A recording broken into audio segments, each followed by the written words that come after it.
Ispeaker sami mina asikho right kweyami ifoni ewu-079 ebekade ngilokhuze kuyona ngitshele kuyona ukuthi uMpumi useshonile, ushone ngabo-2.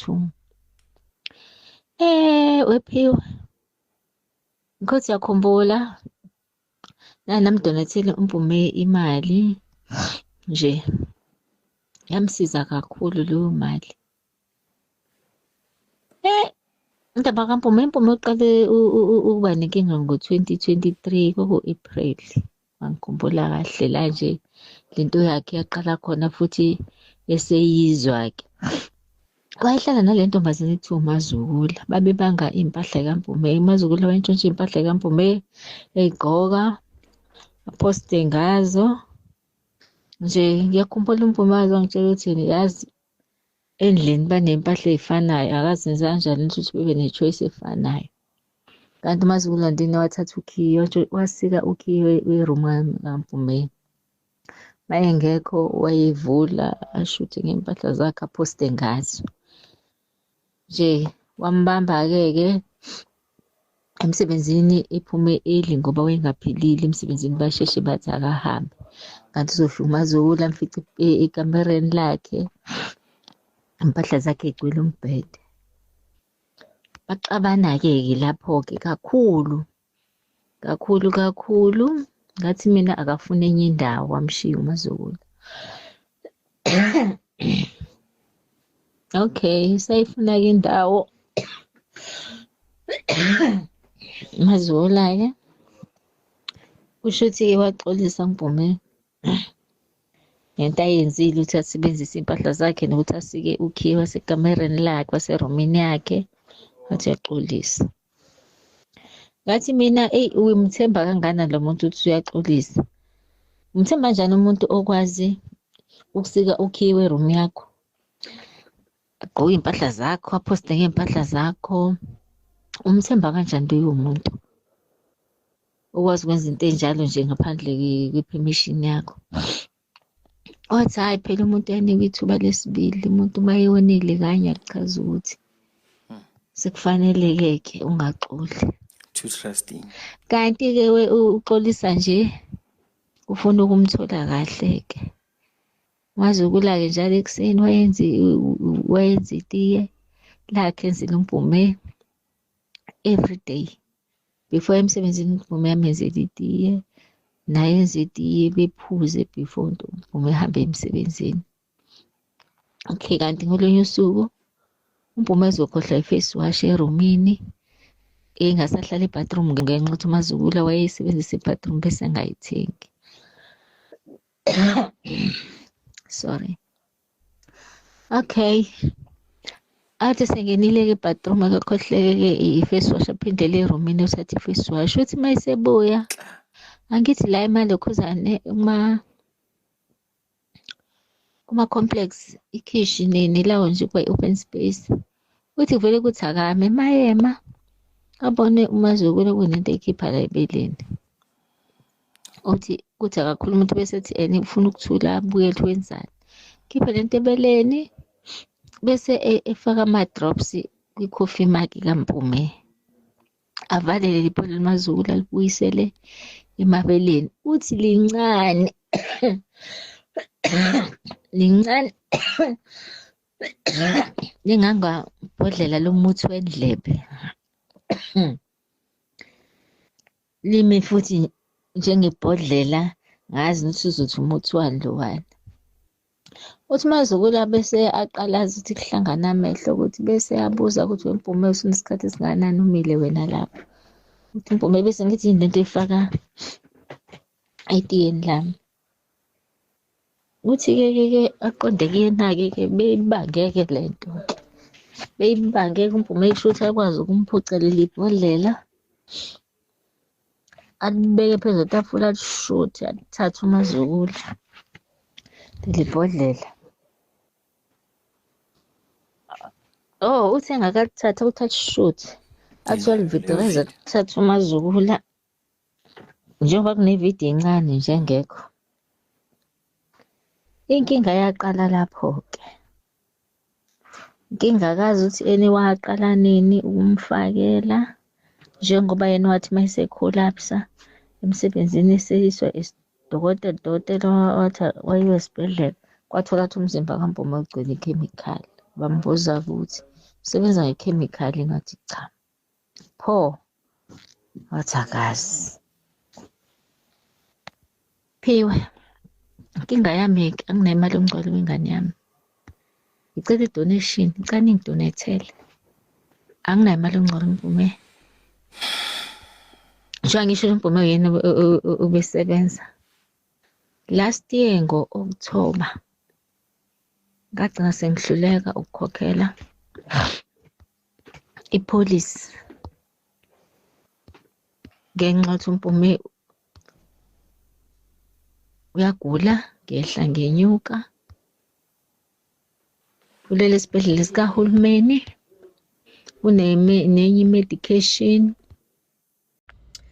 Guys, asanibonani, ngize la, yabo la ngiza ngixoxele ukuthi ngizokwenzani. But man guys, njengoba ngihleli, there's this story engilokhu ngisibona ku-FYP yabo. So ngiyabona ukuthi siyatrenda, so I'm like, man, let me follow this story. Yo, I am so disturbed, like sengidistebile le story, because it's something that we talk about every day, but sometimes into masikhuluma ngayo mhlambe sike singacabangi ukuthi kwabanye abantu iyi-reality. You understand? There's a lady, guys, that is trending, Mpumi, the late Mpumi. You understand? I don't really know her, but ngiyabona ukuthi she was a TikToker. You understand? A very gorgeous. She was very beautiful. Yeah, and then allegedly, apparently, this lady became friends with another lady, ebathi umazukula wesizwe, you know, or something. So she became friends with that lady. Ngaleso sikhathi that lady was going through something nendoda yakhe or bemhlupha, you know, and then Mpumi came to rescue this person. You understand? She took her in, wamthatha, wamfaka kwakhe, wamhlalisa kwakhe. So but because this mazugula person was not working, Mpumi is the one who was working, so she would stay behind endlini, kube uyo ophekayo and everything, yabona. And then angazi kuthiwa guys, Mpumi waxoxela ama-followers wakhe ku-TikTok ukuthi yazini, every time ngidla ukudla kwalo muntu ngiyakhwehlela, yabona, like every time aphekile ngidla ukudla kwakhe ngiyakhwehlela. Ngathi they had an altercation or something, to a point where ngathi uke wambhaqa athela something etiyeni like, yabona, only to find out ukuthi it was too late. This mazugula person had been poisoning her. You understand? That's why mhlamba feel amakadla ukudla kwakhe kube nalento emkhwehlelisayo mhlamba, because this thing affects her like amaphaphu. My goodness, you guys. Yo, yabona kule mpilo le esiphila kuyo, ukunceda umuntu guys, ukunceda umuntu ngathi ucommite i-crime, akekho umuntu okwazi ukukuzonda njengomuntu omsizayo. Akekho umuntu okwazi ukukuzonda njengomuntu omncedayo, you guys. Umuntu ombeka enhlizweni uthi wena uyamsiza, uyamnceda because uyambona ukuthi in a certain situation.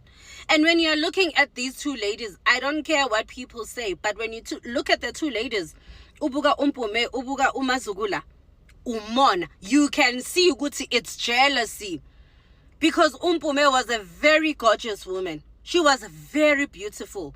And mawuthubheka le mbongolo, mawuthubheka le ngulube, uyayibona nje ukuthi inomona. Where do you get off ubulale umuntu okuwukuthi ukuncedile, umuntu okukhiphe otakwini?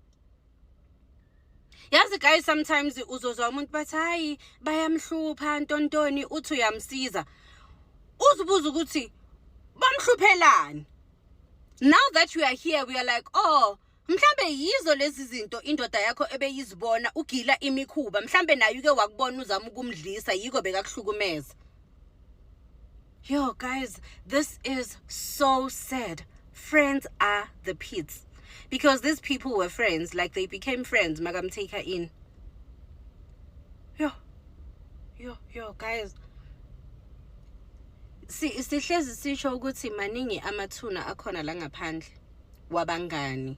You understand? But I never thought ukuthi it's something that we would see like first hand kanje. You understand?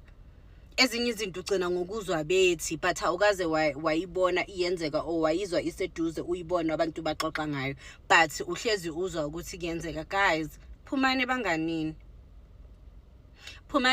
kwangempela manje. Guys, if kukuthi uyakwazi ukuthi umonelwe umuntu ozalwa naye, ukhule nomntana kini nosisi wakho nabobhuti bakho nizwana kube right. Mase nibadala seniqala ni-achieve izinto, seniqala nizondane, niphume esiswini esi1, same mother same father. If nikwazi ukuzondana because of i-progress nempumelelo, what more umuntu wangaphandle? You guys remember, a friend is a stranger. Awuzalwa naye loyo muntu loyo. Umona uhlula umndeni, family umona uhlula umndeni.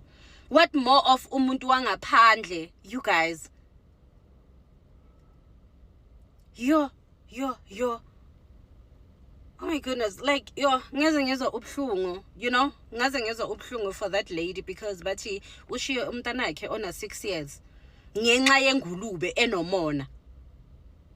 Ufila kanjani udlisa umuntu umthelela ipoison, someone who took you in, even if they didn't take you in. Isibindi sokubulala umuntu usithathaphi? Yo, I shame. Oh, this is so sad. May her beautiful soul rest in peace, and we hope ukuthi justice will be served. Did you guys see the videos of this lady called Mpumi who apparently passed away a couple of days ago because she was poisoned by a friend? And these allegations are being brought forward by the mom. So both these ladies, Mpumi and Mazugula Wesizwe, I'm friends with them on TikTok.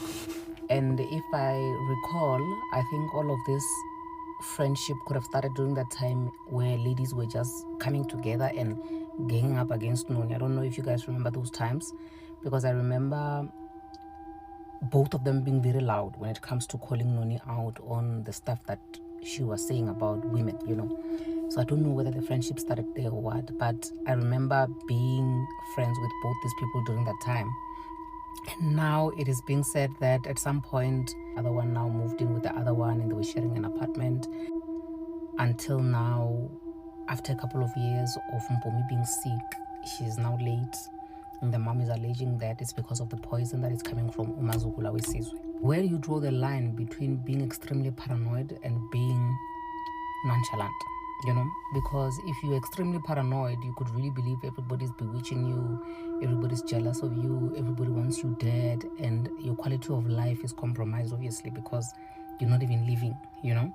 And also, on the other hand, when you are nonchalant, or maybe you are chalanting, you know, but you just happen to make friends easily, and then now you get to a point where you invite people in your space and you get hurt, and the worst case scenario is you end up being dead.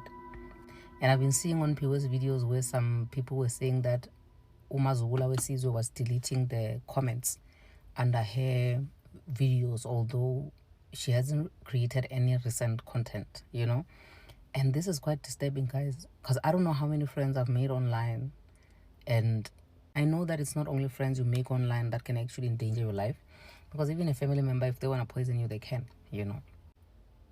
Where do you really draw the line in terms of being extremely careful about people you bring in your life and just being too serious to a point where you compromise quality? Guys, this is so sad, guys. Ndibona Mpumi kuthiwa uswelekile, ndibona ipost yakhe kuthiwa rest in peace. Hayibo guys, Mpumi ndimazela ku-social media. Mpumi ugqibele upost, I think later 2024 or 2023. Mpumi ebebathanda abantu eba-advise, ebanceda.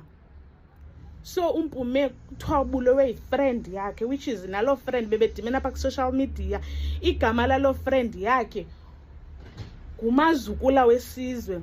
Guys, how can singamantombazana sithelelane ipoison into yothambisa? How can basidlisane? Ndizothola ntoni ngobulala umuntu? Guys, nxa ubulala umuntu, inhliziyo yakho icinga njani? ithini, like how about ifamily yakhe. Guys, bebeze-friend behlala bonke, so uMazukulu decide ufaka something entweni yakhe yokugcoba. Guys, umbulala umntana abantu uzotholani. Guys, ndizofaka umuntu ongubhuti apho uzo-explain what is happening about uMpume. uMpume be-advise abantu guys, why sibulalana singamantombazana asithandani? Guys, umbulalelana umntana abantu ufuna kuthini? Then nxa eswelekile uzotholani? Oh, I fail to understand. Guys, liyaphi lilizwe?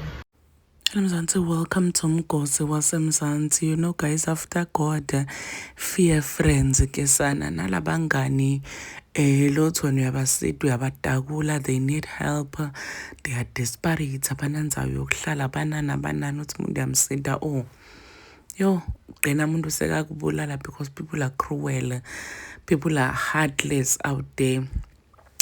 Nasi story lesibhlungu sase KZN lo besekahlala eJozi ligama lakhe kunguMpume, yadume kakhulu laphana etinkundleni tokuqhumana kakhulu kade ku TikTok, bantu abaningi bamthanda ngokulwela abafati nje abantu abaningi bamthanda ngendlela lesimanga nalo inhlitiyo lenhle bekanayo. Bese kahlala nemngani wakhe ke uMazukulu wesizwe endlini yakhe ngemva kokuthi uMazukulu la bekahlala khona nendoda yakhe babe netinkinga wehlala nemngani wakhe uMpume, cause Mpume bekasebenza yena apheke kanti makapheke each and every time apheka endela Mazukulu alitiya ufaka ishevu ke sana, ufaka ishevu uzama ukudelete mngani wakhe, and unfortunately kugcine kumbulala lokho uMpume because bese kagula because of leyo shevu leyo, because of umngani uthi uzama kumsida. Oh nangena lo mngani lekukhulunywa ngaye nguye lo Mazukulu lo solakalako phela ekudeleteni uMpume. Bana baningi ndiyasenga ukuthi ukhohlakele why abe ngalendlela, why abe nemono, abe nenhlitiyo lembi, umuntu athi uzama kumsida. Ibhayo yakhe niyathi ukuthi ibhale kuthini, ubhale ukuthi nihlekane impela nebangani benu nebantu labangasibo bangani benu nitoze nidla ishevu. People are saying ukuthi hayibo kusho ukuthi wena vele ungumbulali, uyibhala njani into lenjalo ukuthi abantu batoze badla ishevu kanti uyathi ukuthi wena nguwe lofakela abantu ishevu. Abantu abaningi bakade baganele nwabo, ndiyasenga ukuthi bafuna ijustice edlale inzima yayo. Do comment your thoughts when I down on the comment section. Don't forget to hit the notification bell. I'll see you on the next one. I'm signing out. So goodbye.